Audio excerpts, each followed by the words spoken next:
Welcome to the Groove Dudes podcast, everybody. The place for analyzing drum beats and busting chops. My name is Tabor. Playing us in is my main man, Cody. And today we've got something really special for you. It's one of my favorite licks because it's simple and it sounds good. Right, left, left, over and over again. Cody, are you excited for today's episode? Oh, there it was. Yes, I am, dude. There it is, even though I hit the mic. Yes, I am. Sweet, dude. Heck yeah. So, right, left, left. Really, really simple thing. I remember when I first learned it, I just sat there and just forever. Just on your legs mostly? You're just tapping away? Just on my legs, practice pad. Just until it was really, really fluid. And then I started moving the right hand around to different things. Sometimes I move the left hand around, but we're going to get into that. So, do you remember back when you were born playing drums? You've played your whole life. That's right, yeah. Do you remember when you first encountered right, left, left? Was it a spiritual moment? was it love at first sight? You know, I don't remember. I don't remember when I first encountered it in the wild. But I do know that it's kind of like the double kick fills for me. You know, these the whole those kind of things where it's like that sounds sick. It sounds like there's a lot going on there, but it's really it's kind of straightforward. You know what I mean? Right, and right. It can be complicated as you change the some of the pattern a little bit. And same with the right, left, left, but you just get all this bang for your buck. Like, you just let your left hand chill out on the snare. Mm-hmm. It's like you just focus on that right hand, and you can get you get away with, I won't say get away. It sounds like you're breaking the law, dude. But you're not. Breaking the law. But you just get a lot of sound. It sounds very, like, fluid because those ghosts. Mm-hmm. Yeah. And I think that is important to mention. I think we're both playing it today as accent right hand, two ghosties left. Yeah. Right. As opposed to a little harder to play. That's a good point. Accents and everything. Yeah. So anyway, I'll jump into my thing here. So what I had to share, kind of what you just did, just using that as a fill. So I'll throw it into some grooves. We can talk about it.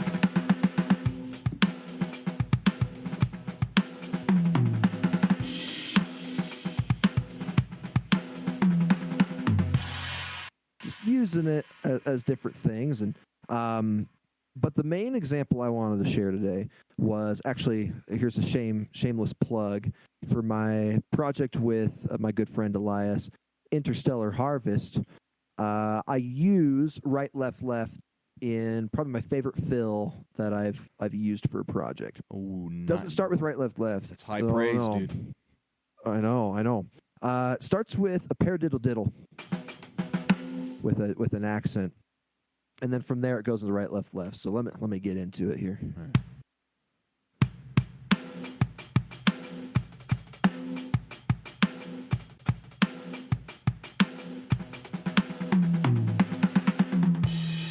Oh yeah. So yeah, I love it. Paradiddle diddle, which for those who don't know, right, left, left, left. And then that accent starts the chain of right, left, lefts. Right. And then end it however you want, right? Yeah. So that's cool. That's really cool. Yeah. So I love right, left, left is such a good, I mean, it could be the whole fill as we've demonstrated, but you can also start with something else and then offer, variety. Start with a single stroke roll and then fade into the right, left, left, move the right hand around. Right. You got yourself some pretty awesome fills. So one of the things I like about it too is this changes the rudiment a little bit, but if you introduce a double with the right every once in a while, you get some really cool stuff. So we got.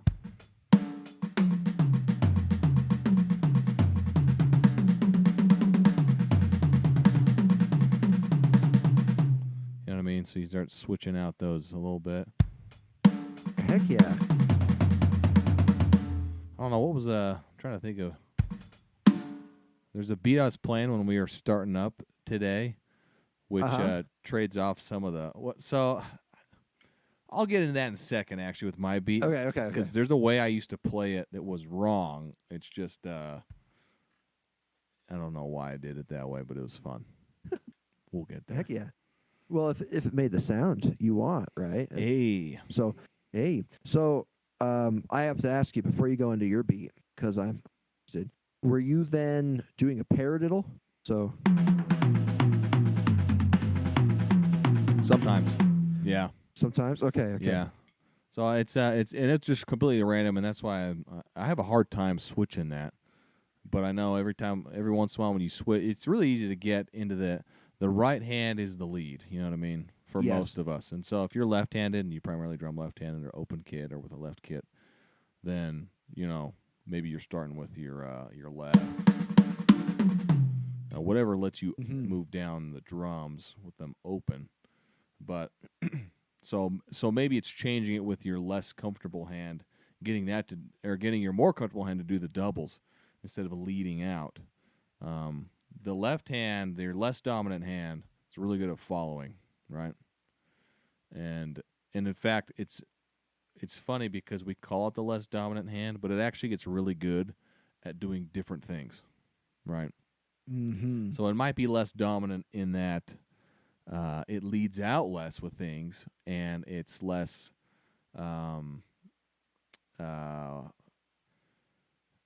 like core to everything. It's more adding filler and stuff. But a lot of these drum beats when you're playing, all those little ghost notes and stuff, if you swapped your hands, you said, well, my right hand should be able to do that easy because it's dominant, right? Mm-hmm. And you sit down. No. Like that's uncomfortable for me. So it's the same with doing the right, left down the tom. So if you can trade it up a little bit and get a little more comfortable doubling the rights every once in a while.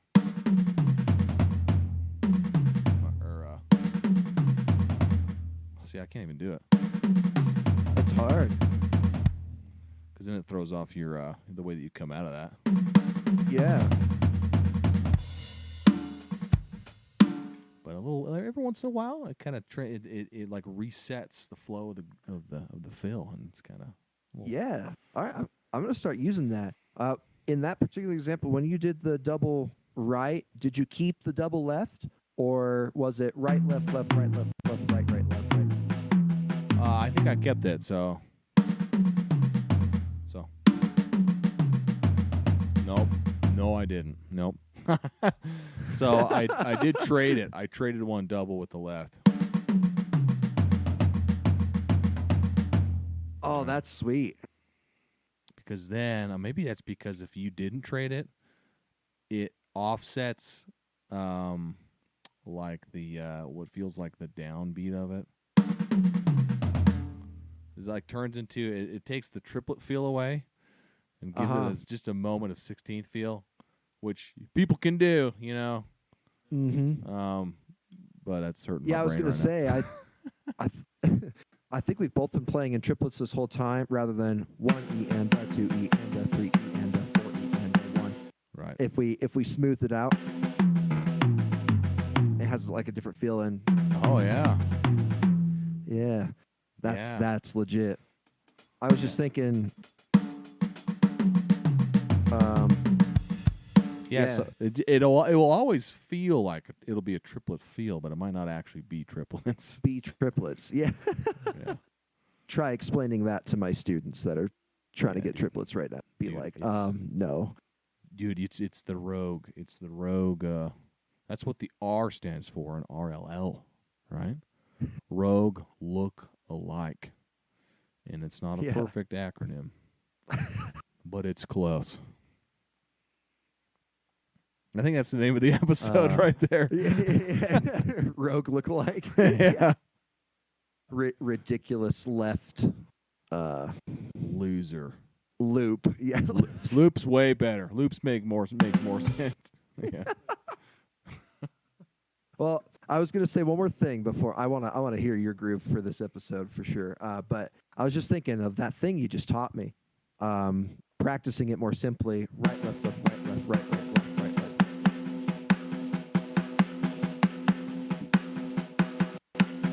Like turning that into a rudiment, just like switching which hand is leading the single double thing going on. Right. I'm going to practice that. That has that six-stroke roll. That sounds good. Which you were like, dude, were you playing a six-stroke roll a few episodes ago? And I was like, nah. And then I looked it up, and I was like, oh, crap, I was. But that had that same feel, right? Where you've got inside the meat is all the the double strokes, and then the double accent coming out of it. It's what you just did. I like that. Sick. Okay, I'm going to get that fast. Yeah. Sweet. Well, I turn the time over to you, my man. Dude, thank you so much. This beat, everybody, you're for a treat. All right. So this one is the nice thing here is Tabor prepared a fill, and I prepared a beat. So there's a lot of different ways to use this kind of rudiment. So mine actually comes from a 21 Pilots song from their best album, objectively, which is Trench, a song called Morph. So at the end, you can actually hear there's an RLL fill into the very end of the song, and then he's playing all these ghost notes with his left hand as he's playing the normal beat that the whole song has. So I'll play at normal speed here, and we'll slow it down. So let me just swap that over. All right, so it's something like this.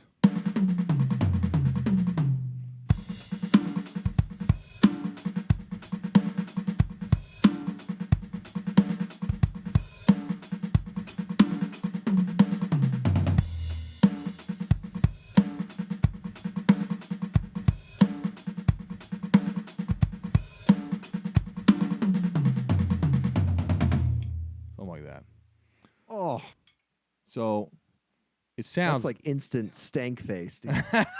Yeah. So the thing for me, let me slow it down, and then I'll talk about it a little bit more. So.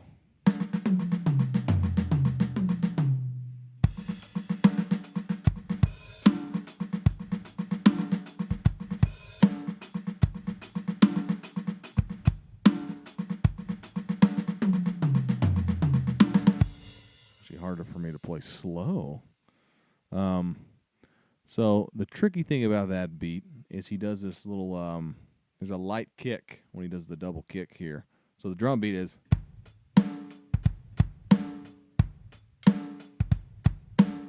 So that light kick's got to match up with the second L in the RLL. So.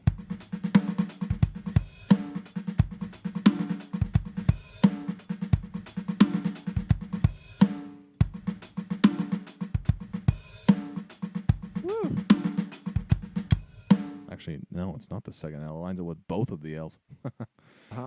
Both kicks. Dang. So it's a little tricky. Yeah, once it locks in, it's actually like whatevs, dude. Not so weird, but so the reason I was tripping up on that song the first time I heard it, and I don't know totally why, but I was trying to play it with the hi-hat with the shuffle. So something like this. So my right hand's doing a lot of the extra stuff. Not doing that rudiment at all.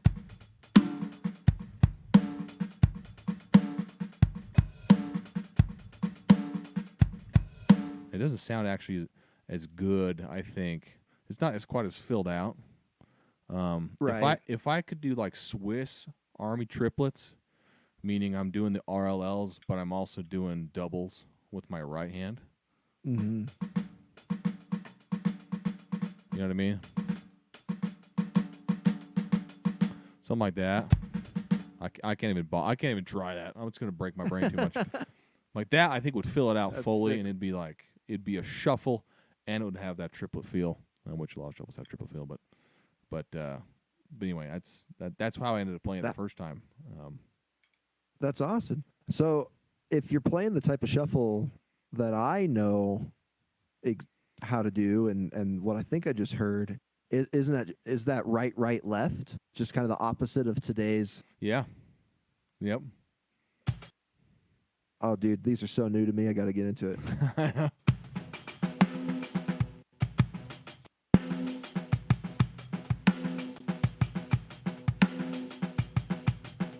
Yeah, it's so sloppy. But yeah, that's kind of newer to my hands.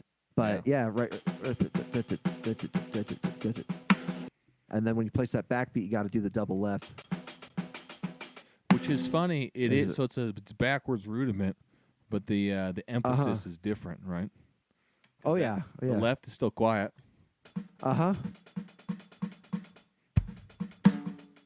Yeah, that shuffles are insane. Can I say that? Like, dude, it's so like you'll see someone play a shuffle and you'll be like, okay, I mean they're just playing like a basic like rock style beat with a down kick and an up snare, and then they're shuffling the whole thing. And you're like, oh, whatever. But man, I mean that's a lot of coordination with your right hand to be consistent like that. So I mean, and then to hop in and out of fills and then come back in clean. Yeah, too is a whole other beat. Yeah, and it's like 400% groove. It's just gotta feel so good. You know what I mean? And if you lose that, you throw off your groove, and then you're the emperor or whatever, and then it. I'm sorry, you've thrown off the emperor's groove. Yeah, exactly. And then that everything falls apart when you're doing a shuffle. So maybe we'll have to do an episode on shuffles so that you and I can get good. You know what I mean? Yeah. That'll give me a real reason to practice those up and not be so sloppy with them. Yeah, me dude. too, yeah, I've learned so much from right, left. This has been a great episode. Yeah. I was going to say one more thing to the point of the shuffles.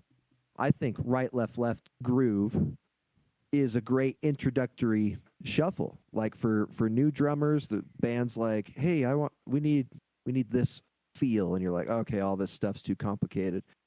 Practicing right, left, I think is a easier entry point. You just lay that down, and I think it'll serve most cases pretty well until you develop more abilities. Yeah, I agree. I mean, especially because you don't have to change much. Your right hand is just always on the downbeats, right? Mm-hmm. And then your left hand, on the other hand, gets to keep doing its thing. In fact, the left hand never changes; doesn't even change position. Mm-mm. And then that right hand coming in on the click on the backbeats. So you just have to move the right hand once every 4 hits. And you end that kicking.